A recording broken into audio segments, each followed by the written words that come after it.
திருமணமானவங்க ஆக போறவங்க sugar and வயதுகத்தால இல்லற வாழ்க்கையில நிம்மதி இழந்தவங்க குழந்தையின்மை இது எல்லாத்துக்குமே சேர்த்த ஒரே தீர்வுன்னு பாத்தீங்கன்னா மா நேச்சுரல்ஸ் பிரசன்ஸ் மிஸ்டர் பெர்ஃபெக்ட் மென் வெல்னஸ். உலகத்திலேயே முறையா 26 வகையான இயற்கை மூலிகைகளால நம்ம தமிழ்நாட்டில் உருவாக்கப்பட்ட ஒரு பவுடர் ஃபார்மட்லான ப்ராடக்ட் தான் இது. தமிழகம் உட்பட 13 நாடுகள்ல கேஷ் ஆன் டெலிவரி ஃபெசிலிட்டி இதுக்கு இருக்கு. 1 லட்சத்துக்கும் அதிகமான ஹாப்பி ஃபேமிலிஸ் அண்ட் ஆயிரக்கணக்கான தம்பதிகளுக்கு குழந்தை பாக்கியம் கிடைச்சிருக்கு. இந்த ப்ராடக்ட்டை வாங்கி பயன்படுத்தின வாடிக்கையாளர்களே பல பேரும் டிஸ்ட்ரிபியூட்டர்ஸா மாறி இருக்காங்க. இந்த அளவுக்கு சக்சஸ்ஃபுல் ப்ராடக்டான இதை பத்தி நீங்க இன்னும் தெரிஞ்சுக்கணும்னா டிஸ்கிரிப்ஷன் பாக்ஸ்ல கொடுக்கப்பட்டிருக்க நம்பர்ஸ்க்கு டயல் பண்ணுங்க.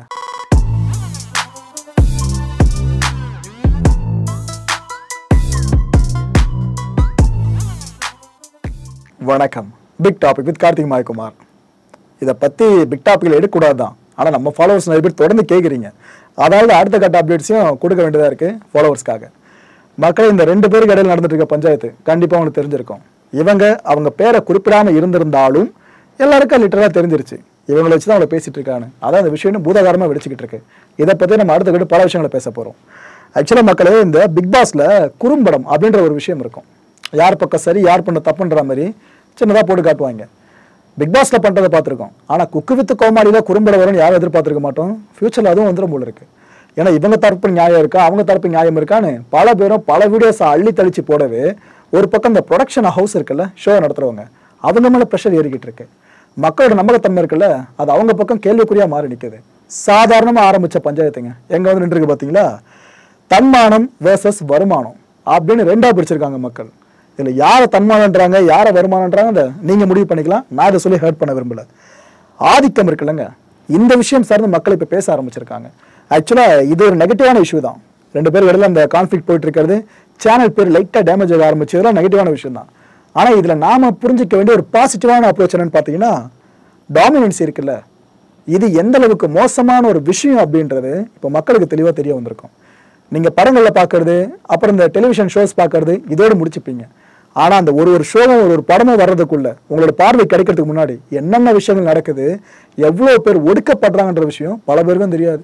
அது இந்த இஷ்யூ மூலமா நிறைய பேருக்கு ரிவியூல் ஆயிருக்கும்னு நினைக்கிறேன்.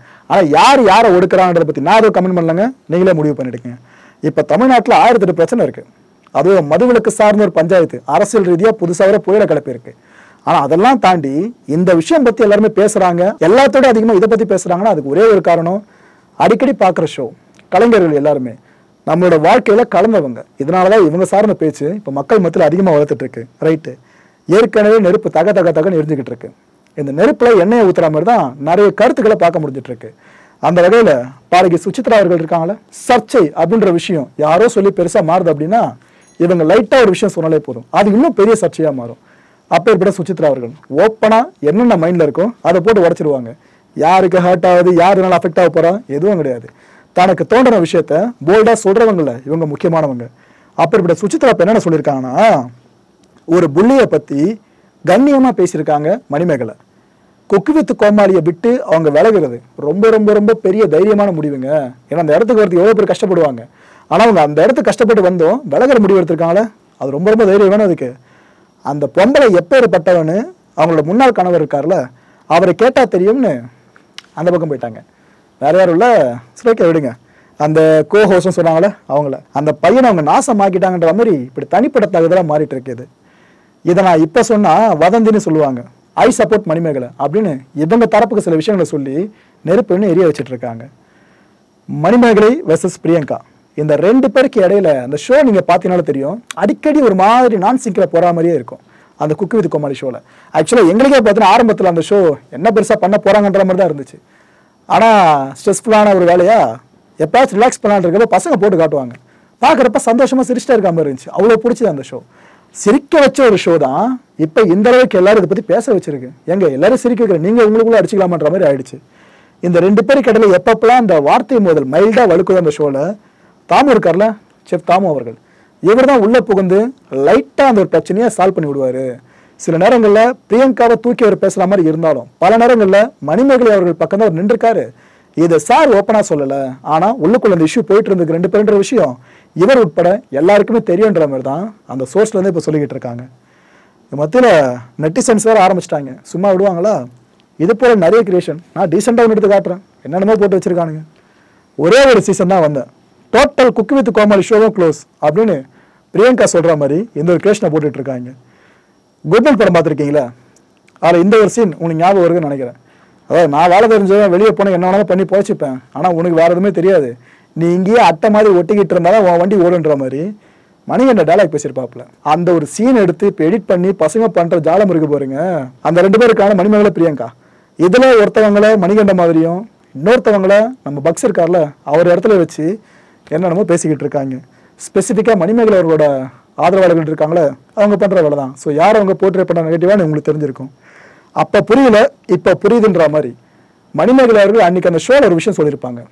அந்த ஒரு கட்டை மட்டும் எடுத்து போட்டு இந்த ஒரு விஷயத்த சொல்கிறாங்க. இப்போ என்ன நடந்துட்டு இருக்குன்னா, பழைய வீடியோஸில் எந்தெந்த ஷோவில் யார் என்ன பேசினாலும் சரி, மணிமேகலை பிரியங்கா சார்ந்து யாராவது பேசியிருந்தாங்கன்னா அதை கட் பண்ணி இப்போ போட ஆரம்பிச்சிட்டாங்க. அவங்க அப்போ பேசின விஷயங்கள் எல்லாத்தையும் இப்போ சிங்க் பண்ணுற மாதிரி தான் விஷயம் அப்படி போய்கிட்டு இருக்கு. ஒன்று நான் காட்டுறேன், கொஞ்சம் வெயிட் பண்ணுங்க. தம்மா தோண்டு இந்த 2 அடி இதுக்கு ஏன்டா நிற்க விட மாட்டீங்க நிம்மதியா அப்படின்னு மணிமேகலை இந்த ஃப்ளோர் இருக்குல்ல, ஆங்கர் நிற்கிற ஃப்ளோரு, இந்த இடத்த காமிச்சு பேசியிருப்பாங்க. சிரிச்சபடியே பேசியிருப்பாங்க. ஆனால் இப்போதான் எல்லாருக்கும் புரியுது, இந்த பொண்ணுக்கு அப்பத்துலேருந்து இது போல தலைவலி இருந்திருக்கு போல இருக்கு இந்த ஆங்கரிங் பண்ண விட்டுறதுல. இதனால இந்த பொண்ணு இந்த அளவுக்கு போகிற போக்கில் அப்படி லைட்டாக மேலோட்டமாக சொல்லிட்டு போயிட்டான்ற மாதிரி பழைய வீடியோஸ் இது போல் எல்லாத்தையும் எடுத்து சிங்க் பண்ணிக்கிட்டு இருக்காங்க. பிக் பாஸ் ஷோ இருக்குல்லங்க, பிரியங்கா அவர்கள் அதுமாதிரி கலந்துக்கிட்டு இருந்தாங்க, கண்டிப்பாக தெரிஞ்சிருக்கும். அப்போ இந்த நெருப்பு இருக்கார்ல, அவர் பிரியங்கா அவர்களை டார்கெட் பண்ணி சில வார்த்தைகளை பயங்கரமாங்க ஒரு மாதிரி ஆக்ரோஷமாக பேசியிருப்பார் அந்த ஷோவில். அந்த ஒரு வீடியோ வரைக்கும் தேடி கண்டுபிடிச்சிருக்காங்க. அதில் இவர் என்ன சொல்லுவார்னா, பிரியங்கா பார்த்து சுயநலவாதி, சாத்தா, பிறர் துக்கத்தில் சந்தோஷப்படுறன்ற மாதிரிலாம் வார்த்தைகளை விட்டுருப்பாரு. உன்கிட்ட பிரச்சனை பண்ண அவ்வளோதான், சாக்கடையில் தள்ளி புதைச்சிடுவேன், அதுதான் நீ. ஒருத்தவங்களுக்கு பிடிக்கல அப்படின்னா அவங்கள பேசி பேசியே நீ முடிச்சு விட்டுருவோம் அப்படின்ட்டு நிரூப் அப்போ சொன்ன விஷயம். அன்றே கணித்தார் நிரூப்புன்னு இவ்வளோ பேர் வந்துக்கிட்டு ஒரு ஹேஷ்டாக் இப்போ பயங்கர ட்ரெண்டாக போயிட்டு இருக்கு. அதே மணியோட ஃபாலோவர்ஸ் இருக்காங்களே, அவங்க பார்த்துட்டு இருக்க வேலை. ஆக்சுவலாக இன்ஃப்ளூயன்சர்ஸ் மத்தியிலையும் இந்த ஆர்டிஸ்ட் மத்தியிலும் சண்டை வருது அப்படின்னாலே அந்த 2 பேரோடு நிற்காது. அவங்க ஃபாலோவர்ஸ் லட்சக்கணக்கான பேர் இருப்பாங்களா, அவங்கெல்லாம் அடிச்சுக்கிட்டு இருப்பாங்க மாறி மாறி. அதுதான் இங்கேயும் பார்க்க முடியுது. பிக் பாஸ்ல தாமரை அவர்களுக்கும் பிரியங்கா அவர்களுக்கும் ஒத்தே போகாது. கண்டிப்பாக தெரிஞ்சிருக்கும், செம்ம கிளாஸ் நடக்கும். தாமரை அவர்கள் சில விஷயங்களை சொல்லியிருப்பாங்க இப்போ பிரியங்கா பற்றி, அதையும் இப்போ தேடி கண்டுபிடிச்சி எடிட் பண்ணி போட ஆரம்பிச்சிட்டாங்க. தன் பேச்சு தான் மேலே இருக்கணும் அப்படின்னு நினைக்கிறவங்க தான் பிரியங்கா அப்படின்னு தாமரை சொல்லியிருப்பாங்க, அதை போட்டிருக்காங்க. சே நீ எல்லாம் இப்படி கத்துனா எப்படி அப்படின்னு பிரியங்கா கத்துற அந்த துணி இருக்கலாம் அவங்க டாக்கிங் ஃபார்மேட்டு, அதையே பிளேம் பண்ணுற மாதிரி பேசியிருப்பாங்க. சிண்டு முடிஞ்சு போடுறதுலே குறியா இருக்கு, எப்பா நம்மளால இது முடியாது ஆத்தி அப்படின்ட்டு அவங்க அப்பா சொல்லியிருப்பாங்க. அதெல்லாம் இப்போ சிங்க் ஆகிற மாதிரி எடுத்து போட்டு தள்ளிக்கிட்டு இருக்காங்க. இவங்களெல்லாம் தாண்டி அக்ஷரா வரைக்கும் வந்திருக்காங்க. இவங்க சம்மந்தப்பட்ட கிளிப்பே தூக்கி போட்டிருக்காங்க. கமல் சார் கேட்பாரு பிக் பாஸ் ஷோவில் ஒரு முறை, பிரியங்கா பற்றி நீங்கள் என்ன நினைக்கிறீங்க அப்படின்ட்டு. அப்போ அக்ஷரா சொன்ன விஷயம், பிரியங்கா தேவை இல்லைனாலும் அந்த விஷயத்தில் இன்வால்வ் ஆவாங்க, தன்னை உட்புகுத்திப்பாங்க. அவங்களுக்கு வந்தால் ரத்தம், நமக்கு வந்தால் தக்காளி சட்னின்ற மாதிரி இருக்கும்னு அவங்க சொல்லியிருப்பாங்க. ஆக அவங்களா சொல்லலை, கமல் சார் அதை எடுத்து கொடுத்துருப்பாப்புல இந்த ஒரு டைலாக சொல்லிட்டு 2 பேருமே சிரிப்பாங்க. அக்ஷரா சிரிப்பாங்க, கமல் சாரும் சிரிப்பாங்க. அப்போ பிரியங்கா அவர்கள் முகம் பயங்கரமாக வாடி இருக்கும். இது போல் பிக் பாஸில் இவங்க சார்ந்த அந்த விஷயங்கள் எல்லாத்தையும் ஒன்றா சேர்த்து போட்டு அடிச்சுக்கிட்டு இருக்காங்க. இப்போ அவங்க பாவம் ஏதோ வெக்கேஷன் மாதிரி போயிருக்காங்க போல இருக்கு. அந்த கேப்பில் இவ்வளோ விஷயங்கள் நடந்துட்டு இருக்க மாதிரி இருக்கு. பிரியங்கா அவர்களோட ரசிகர்கள் இருக்காங்களே, அவங்க சில வீடியோஸை பகிர்ந்துக்கிட்டு இருக்காங்க. உங்களுக்கு மட்டும் தான் ஃபேன்ஸ் இருக்காங்களா மணிமேகலை, எங்கள் தலைவர்கள் இருக்காங்கன்ற மாதிரி தான் அந்த பக்கம் பார்க்க முடியுது. அதில் ஸ்பெசிஃபிக்காக பார்த்தீங்கன்னா இந்த ஒரு வீடியோங்க, இது 2த்துக்குமே பொருந்தும். மணிமேகலை அவர்களுக்கு ஆதரவாக இருக்க மாதிரி இந்த வீடியோ பொருந்தும், பிரியங்கா அவர்களுக்கு ஆதரவு பண்ணுற மாதிரியே பொருந்தும். எப்படின்னு பார்க்குறீங்களா சொல்கிறேன். ஆக்சுவலாக இந்த மணிமேகலை பிரியங்காவை தாண்டி இதை நிற்கிறாங்க நடுவில், இவங்க சார்ந்த சில பேர் தேட ஆரம்பிச்சிருக்காங்க. அவங்களுடைய இன்ஸ்டாகிராம் பேஜ் எதனா இருக்குமா, நம்ம கருத்தை சொல்லலாம் அப்படின்ட்டு. புரியலையாங்க சொல்கிறேன்.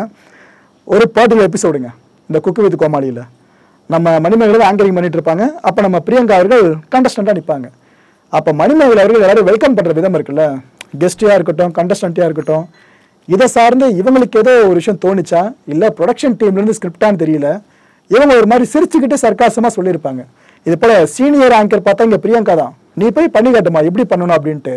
இது அப்படி தான் வெல்கம் பண்ணணும், ஆங்கர்ஸை மட்டும் பெருமையாக சூப்பர் ஸ்டார்லாம் சொல்லிக்கிறாங்க, மற்றவங்களாம் பெருசாக கண்டுக்கலன்ற மாதிரி போட்டு விட்டுருவாங்க. பிரியங்காவோட இதுதான் சான்ஸ்ன்ற மாதிரி அந்த ஆங்கர் பிளேஸ் இருக்கலாம், அங்கே போய் நின்றுவாங்க. அப்படியே மணிமேகலை கீழே இறக்கி விட்டுருவாங்க. அந்த பொண்ணு முகம் அப்படியே ஒரு மாதிரி மாறி இருக்கும். நம்மளுக்கு அப்போ புரியல, இப்போதான் மைல்டாக புரியுற மாதிரி இருக்கு. அப்போ பிரியங்கா ஒரு ஆங்கர் இங்கே செஞ்சு காட்டுவாங்க, இப்படிதான் சொல்லிட்டு தரமாக இருந்துச்சுங்க. வார்த்தைகள் ஒன்று கூட மேலே மேலே நிற்காது, அவ்வளோ தெளிவாக கேட்கும், யோசிக்காமல் பட்டு பட்டு பட்டுன்னு பேசுவாங்க. பட் கேட்குறப்ப அவ்வளோ அழகாக இருந்துச்சு. சூப்பர் டேலண்ட்டு, இதில் மாற்றுக்கிறதே கிடையாது.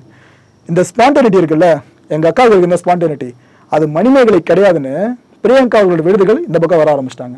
இதுக்காக இந்த வீடியோ போட்டு பயங்கரமாக ட்ரெண்ட் பண்ணிக்கிட்டு இருக்காங்க. ஆனால் சுஜிதா பக்கம் சில பேர் திரும்ப காரணம், நீங்கள் தான் எடுத்து கொடுத்தீங்க, ஸோ நீங்களா தோணி பண்ணீங்களா இல்லை ப்ரொடக்ஷன் ஹவுஸ் பண்ண சொன்னாங்களா இப்படி கேட்க ஆரம்பிச்சிட்டாங்க. ஸோ ஸ்கிரிப்ட் அப்படின்றது அவங்க ஆரம்பத்துலேருந்தே பண்ணிட்டாங்க. இந்த 5th சீசன் ஆரம்பிக்கிறதுலேருந்து அப்போலாம் பொறுமையாக இருந்த மணிமேகலை தான் இப்போ பர்ஸ்ட் அவுட் ஆகிட்டாங்க. ஸோ அவங்க மேலே தப்பு இல்லை, அந்த டீம் மேலே தான் தப்புன்னு சுஜிதா மேலேயும் அந்த ப்ரொடக்ஷன் கம்பெனி மேலே திரும்ப ஆரம்பிச்சிருக்காங்க.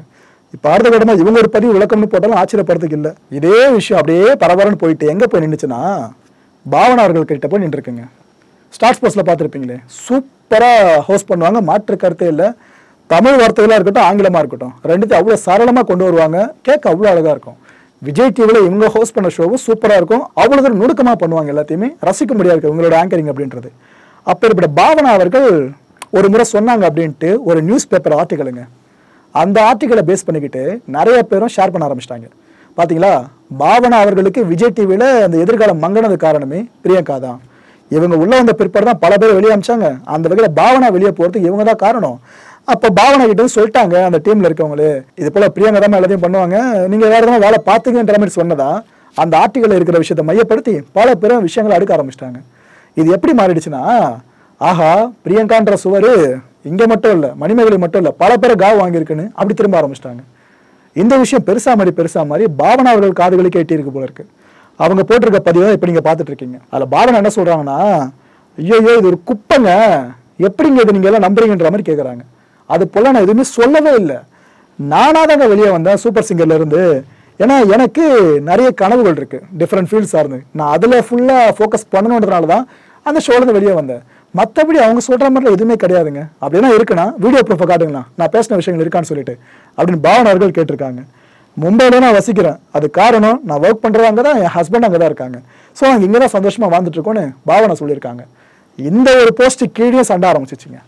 பார்த்தீர்களா, மணிமேகலை கன்னிஸ்லாம் இப்படி தான் பேசுவீங்க, ஆனால் உண்மை இதுதான்ட்டு பிரியங்கா ஃபேன்ஸ்னு ஒரு பக்கம் ஆர்மி கிரியேட் ஆகி திட்ட ஆரம்பிச்சிருக்காங்க. மணிமேகலை வெர்சஸ் பிரியங்கா, இதை காக்கா வெர்சஸ் கழுகு அப்படின்னு மாற்ற ஆரம்பிச்சிட்டாங்க பல பேரும். ஜெயலலிதா பட ஈவெண்ட்டில் ரஜினி சார் அந்த கதையை சொல்ல போயிட்டு அதுக்கப்புறம் இது எங்கெங்கே போச்சு என்ன ஆச்சு கண்டிப்பாக உங்களுக்கு தெரிஞ்சிருக்கும். காக்கா கழுகுன்றத ஒரு பிராண்ட் மாதிரி மாற்றவே ஆரம்பிச்சிட்டாங்க. இந்த ஃபேன்ஸ்னா காக்கா, அந்த ஃபேன்ஸ்னா கழுகுன்னு பேச ஆரம்பிச்சிட்டாங்க. அப்படி போயிட்டு இருந்துச்சு. ஆனால் கொலை குத்தா பார்த்தீங்களா, ஜெயலலிதா படமும் நெல்சன் அவர்கள் இயக்குனர் தான், விஜய் டிவி நெல்சன் அவர்களை பிரிக்க முடியாது. பஞ்சாயத்து நடந்துகிட்டு இருக்கிறது அந்த சேனல் மையப்படுத்தி தான். இது எங்கே போய் என்ன முடிச்சு போகிறதுன்னு தெரியல. சரி, ஓகே விடுங்க. அதாவது என்ன ஸ்டோரி சொல்கிறாங்கன்னா, கழுகு கிட்ட பிரச்சனை பண்ணுற ஒரே ஒரு பறவை காக்கா தான். அதுக்கு அந்த தைரியம் இருக்கும். காக்கா கழுகை போட்டு பயங்கரமாக அடித்து என்னென்னமோ பண்ணும், ஆனால் கழுகு காக்காவை திரும்ப ஒரு அடி கூட அடிக்காது.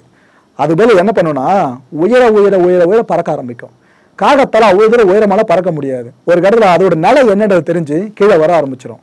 அதுக்கு மேலே போச்சுன்னா காக்காவுக்கு பிரச்சனை, ஆனால் கழுகுக்கு எந்த பிரச்சனையும் இல்லை. ஸோ இது மாதிரி தான் எங்கள் அக்காவும், அவங்க என்னதான் இதை போல சிண்டி முடிஞ்சு பக்கத்தில் சீண்டிக்கிட்டே இருந்தாலும் அவங்க உயரம் என்னன்றது அவங்களுக்கு தெரியும், பறந்துக்கிட்டே இருப்பாங்க. மற்றபடி காகமாக வர்ற அந்த ஒரு அக்கா இருக்காங்களே, அவங்களால அவ்வளோதான் பேச மட்டும் தான் முடியும், மற்றபடி பண்ண முடியாதுன்னு ரெண்டு தரப்புலையும் பேசுகிறாங்க. ஸோ ரெண்டு தரப்பு ரசிகர்களுக்கும் பார்த்தீங்கன்னா ஒருத்தவங்க கழுகா தெரியுறாங்க, இன்னொருத்தவங்க காக்காவாக தெரியுறாங்க. அது யார் என்னன்றது நாம சொல்லி அவங்கள ஹர்ட் பண்ண வேணாம், நீங்களே முடிவு பண்ணிக்கோங்க. பொதுவாக சொல்லுவாங்களே, காமெடி சீரியஸ் பிஸ்னஸ்ன்னு சொல்லிட்டு, இதுதான் அது. நம்ம ஸ்க்ரீனில் பார்க்குறப்ப சிரிப்பை வாங்கிடுமா, ஆனால் அந்த சிரிப்பு காட்சி எடுக்கிறதுக்கு முன்னாடி என்னென்ன கலைபுரம் நடந்துச்சு, கொலை குத்தா போச்சுன்னு அவங்களுக்கு மட்டும் தான் தெரியும். எல்லாரும் இப்போ வண்டியை டாப் குக்கு டூப் குக்கு இருக்குல்ல, இந்த பக்கம் திருப்பி விடுங்கப்பான்னு இன்னும் சில பதிவுகளையும் பார்க்க முடியுதுங்க. ஆக்சுவலாக குக்கு வித் கோமாளி இருக்குல்ல, இதோட சிமிலாரிட்டி தான். பொதுவாக இண்டஸ்ட்ரியில் அப்படி தான் நடக்கும். உலகத்தில் ஏதோ ஒரு மூலையில் ஒரு சேனல் ஒரு ஷோ ஒன்று போடுவாங்க, முறையாக ட்ரை பண்ணி அது ஹிட் ஆச்சுன்னா உலகம் முழுக்க நிறைய சேனல்ஸ்லாம் அந்த ஷோ டெலிகாஸ்ட் ஆகிறத பார்க்க முடியும். இவங்களுக்கு ஏற்ற மாதிரி லோக்கல் ஆடியன்ஸ்க்கு ஏற்ற மாதிரி மாற்றிட்டு பண்ணுவாங்க. அது போல் வந்து தான் குக்கு வித் கோமாளியும். ஸோ சன் நெட்வொர்க்கில் பார்த்தீங்கன்னா டாப் குக்கு டூப் குக்கு போயிட்டு இருக்குல்ல, இந்த பக்கம் பல பேர் இப்போ திரும்ப ஆரம்பிச்சிருக்காங்க. அதை விட இது இனிமேல் நல்லா இருக்கும் போல இருக்கு. இது போல் நெகட்டிவிட்டி இல்லாமல் பாசிட்டிவிட்டியை ஸ்ப்ரெட் பண்ணுற ஷோவாக அது இருக்கலாம்ன்ற மாதிரி நிறைய ஆடியன்ஸும் இந்த பக்கம் வந்திருக்காங்க. இதை பார்க்குறப்ப எனக்கு மங்காத்தா படம் தான் ஞாபகம் இருக்குது. உள்ள வெளியே அஜித் சார், வெளியே அர்ஜுன் சார் உள்ளன்ற மாதிரி ரெண்டு பேருமே சன் டிவியில் வந்தவங்க தான். பிரியங்காவும் சரி, மணிமேகலையும் சரி. கடைசியில் இப்போ அவங்க விஜய் டிவியில் இருந்து ஒருத்தர் தான் இருப்பாங்க இதுக்கப்புறன்ற மாதிரி விஷயம் கன்ஃபார்ம் ஆயிடுச்சு. யாரு கண்டா, மணிமேகலை இந்த ஷோக்குள்ளே போனாலும் ஆச்சரியப்படுறதுக்கு இல்லை. ஸோ என்னதான் விஜய் டிவி நல்ல ஷோஸை பண்ணாலும் டிஆர்பியில் டாப்புக்கு வர முடியல உண்மையா. ஆனால் சன் எடுத்துக்கங்க, நாடகம், அப்புறம் நிறைய பெரிய பெரிய படங்கள், அப்புறம் அவங்களுக்கு இருக்க குட்வில், அந்த பேருங்க, இதெல்லாம் வச்சு இன்னும் டிஆர்பியில் டாப்பில் நிற்கிறாங்க. அப்போ இருப்பாங்க அந்த இடத்துக்கு ரெண்டு பேரில் ஒருத்தர் வராங்க அப்படின்னா அது எதிர்பார்க்கறதா. ஆனால் பிரியங்கா அவர்கள் நிலைமை இதுக்கப்புறம் என்னன்றது வெயிட் பண்ணி தான் பார்க்கணும். அவங்க கொடுக்க போகிற விளக்கம் இருக்குல்ல, அதுதாங்க பல பேர் வாய் அடைக்கும், பல பேர் சாட்டிஸ்ஃபை பண்ணும். இல்லைனா அவங்களுக்கும் உண்டான பாணி இருக்குல்ல, யாரும் என்னை பற்றி என்ன வேணாலும் கேவலமாக பேசுங்கடா, எனக்கு அதெல்லாம் கேரே கிடையாது. என் மேலே தப்பு இல்லை, நான் ஜென்யூனாக இருக்கேன், நான் ஓப்பனாக இருக்கேன். ஸோ நான் என்னோட கரியரில் மட்டும் ஃபோக்கஸ் பண்ணி மேலே போயிடுவேன்டா அப்படின்னு தன்னை கழுக அவங்க ப்ரூவ் பண்ணுறதுக்கும் நிறைய வாய்ப்புகள் இருக்குது. ஓகே மக்களே, இந்த கான்டென்ட்டை பொறுத்த வரைக்கும் நாமெல்லாம் சிந்திக்க வேண்டிய மிக முக்கியமான விஷயங்கள முதன்மையான விஷயம் போலி வீடியோ அண்ட் போலி ஆடியோஸ் இருக்குல்ல, இப்போ நிறைய ஷேர் ஆகிட்டு இருக்கு. தயவு செஞ்சு இது யாரும் நம்ப வேண்டாம். 2 பேரில் ஒருத்தவங்க இதுதான் ஆடியோ வீடியோன்னு ஒருத்தர் வெளியிடுறாங்கன்னா அதை மக்கள் கேளுங்க, அது சார்ந்து விவாதிங்க, தப்பே இல்லை. எவனோ ஒருத்தர் எங்கேயோ உட்காந்துக்கிட்டு இந்த டூல்ஸ் எல்லாம் வச்சு கிரியேட் பண்ணி சில ஆடியோஸ் வெளியிடறானா அதை தயவு செஞ்சு நம்ப வேண்டாம். 2வது சிந்திக்க வேண்டிய விஷயம், கடின உழைப்பில் முன்னேறினவங்க மணிமேகலை மாற்று கருத்தே இல்லை. படிச்சுட்டு இருந்த பொண்ணு கிடைக்கிற சான்ஸ் மீடியா மேலே இருந்த லவ் காரணமாக உள்ளே வந்தாங்க, கலக்கினாங்க, சூப்பராக பண்ணாங்க. சன் மியூசிக்கில் தான் முதல்ல வந்திருந்தாங்க. அதுக்கப்புறம் எந்த அளவுக்கு சான்ஸ் கிடைக்குமோ அதை ஃபுல்லாக யூட்டிலைஸ் பண்ணி சுயமாக உழைச்சி மேலே வந்த பொண்ணு மணிமேகலை. இவங்களுக்கு ஃபேன் பேஸ் இருக்குது அப்படின்னா அவங்களுக்கு அந்த ஹியூமர் சென்ஸ் இருக்குல்ல, அதுக்காக மட்டும் கிடையாது, அந்த பொண்ணு அந்த பாதை இருக்குல்ல அதுக்கும் சேர்த்து தான். அவங்க திருமணம் நடந்த கதை கண்டிப்பாக எல்லாருக்கும் தெரிஞ்சிருக்கும் நம்புறேன். அவ்வளோ ஸ்ட்ரகிளை ஃபேஸ் பண்ணி கிராஸ் பண்ணி தான் அந்த திருமணமே நடந்துருந்துச்சு. இப்போ நல்லா வாழ்ந்துகிட்டு இருக்காங்க. ஸோ இவங்க சார்ந்து பல பேர் தப்பாக பேசிட்டு இருக்கீங்களே, அந்த வாய் முதல்ல அடக்குங்க. சொல்லட்டும், 2 தரப்பில் சொல்லட்டும், அதுக்கப்புறம் எதனா பேசுங்க. அதை விட்டு இதுதான் முடிவுன்னு யாரும் கையில் எடுக்க வேணாம். 3வது சிந்திக்க வேண்டிய விஷயம், பிரியங்கா தேஷ்பாண்டே பொறுத்த வரைக்கும் திறமைக்கு குறைவில்லாத ஒரு பொண்ணுங்க. அவ்வளோ சூப்பராக ஆங்கரிங் பண்ணுறாங்க, அது மாற்று கருத்தே இல்லை. ஆனால் எனக்கு ஒரு விஷயம் தனிப்பட்ட வகையில் பிடிக்காதது, அவங்க பேச்சுக்கு கூட லீடிங்ன்ற வார்த்தையை பயன்படுத்துவாங்க. லீடிங் ஆங்கரு, லீடிங் ஹோஸ்ட்ன்ற மாதிரிலாம் சொல்லுவாங்க. சீனியர்ன்ற வார்த்தை அடிக்கடி பயன்படுத்துவாங்க. அதை பார்க்குறத லைட்டாக நம்மளுக்கே நெருடலாக இருக்கும். இல்லை எல்லாரும் ஒருமே பார்க்கலாமே, இவங்க லீடிங்கு ஜூனியரும் பிரித்தாலே அங்கே முடிஞ்சிருச்சு, இந்த பாலிடிக்ஸ் கிரியேட் ஆக பெரிய வாய்ப்புன்ற மாதிரி எனக்கு லைட்டர் அதிருப்தி. வேறு எதுவுமே பெருசாக கிடையாது. பர்சனை பற்றி யாரும் தப்பாக பேச வேணாம், அவங்க சேவை சார்ந்து தாராளமாக நீங்கள் கருத்தை தெரிவிக்கலாம். ஆனால் திறமையில் பிரியங்கா குறைஞ்சவங்களே கிடையாது, இது எல்லாருக்குமே தெரியும். ஸ்பான்டைனிட்டி அப்படி இருக்கும் அவங்க கிட்ட. ஸோ 2 பேருமே ஒன்றுத்துக்கு ஒன்று சலைச்சவங்க இல்லை தான். ஆனால் பார்க்குற நம்ம தான் தேவையில்லாமல் சண்டையை போட்டுக்கிட்டு இருக்கோம். 4வது சிந்திக்க வேண்டிய விஷயம், இது இவங்க 2 பேருக்கு இடையில இருக்க ஈகோ கிளாஷாக கூட இருக்கலாம், அது கூட அசம்ஷன் தான். ஆனால் இதை கூட புரிஞ்சுக்க தெரியாமல் ஃபேமிலி சம்மந்தப்பட்டு சில பேர் திட்ட ஆரம்பிச்சிருக்கீங்களா, உன் வாழ்க்கை இப்படி ஆனதுக்கு இதான் காரணம், நீ இப்படி மோசமாக அழகிறதுக்கு இதான் காரணம்னு ஃபேமிலியை பேக்ட்ராப் வச்சுட்டு பல பேரை இப்போ கருத்து சொல்ல ஆரம்பிச்சிருக்காங்க. நம்ம குடும்பத்தை பற்றி நாளைக்கு பின்ன யாராவது பேசும்போது மட்டும்தான் நமக்கு அந்த வழி தெரியும், அது வரைக்கும் நம்மளுக்கு தெரியாது. வாயில் வர வார்த்தை தான் பேசிகிட்டு இருப்போம். அந்த கேவலமான வேலையை முதல்ல சில பேர் கைவிடுங்க. 5வது சிந்திக்க வேண்டிய விஷயம், நீயா நானா ஷோவில் எவ்வளோ எபிசோடு பார்த்துருப்போம். எனக்கு தெரிஞ்ச அடுத்து இந்த 2 பேரை மையப்படுத்துகிற எபிசோடு வருதுன்னு வச்சுக்கோங்க, டிஆர்பியில் விஜய் டிவி ஷோலையே டாப்பில் இருக்க போது கண்டிப்பாக அந்த எபிசோடு தான் மாற்றுக்கிறதே இல்லை. நடக்குதான்னு பார்ப்போம். அடுத்த நிகழ்ச்சியை சந்திக்கலாம். நன்றி, வணக்கம். மாயம் ஸ்டுடியோஸ் நண்பர்களே, மாயம் ட்ரெண்ட்ஸ் அப்படின்ற ஒரு புதிய ஃபேஸ்புக் பேஜை ஓப்பன் பண்ணியிருக்கோம். நீங்கள் யூடியூப்பில் பார்த்துட்டு இருக்கீங்களா நம்மளோட கான்டென்ட்ஸ்லாம், இதெல்லாம் விட ஒரு படி மேலே ரொம்ப கிறிஸ்பாகவும் ரொம்ப சூப்பராகவும் நிறைய கான்டென்ட்ஸ் உங்களுக்கு இந்த பேஜில் காத்துட்ருக்குங்க. ஸோ உடனடியாக ஃபேஸ்புக் பிளாட்ஃபார்ம் போங்க, மாயம் ட்ரெண்ட்ஸ்னு டைப் பண்ணி சர்ச் பண்ணி நம்ம பேஜை ஃபாலோ பண்ணுங்கள். அப்படியே நம்ம சேனலையும் நீங்கள் சப்ஸ்கிரைப் பண்ணிட்டீங்க அப்படின்னா இன்னும் நிறைய புது கான்டென்ட்ஸை உங்களுக்காக ப்ரொடியூஸ் பண்ணி கொடுத்துக்கிட்டே இருப்பாங்க. நீங்கள் பண்ணுற ஒவ்வொரு சப்ஸ்கிரிப்ஷனும் எங்களுக்கு பெரிய மோட்டிவேஷனாக அமையும்.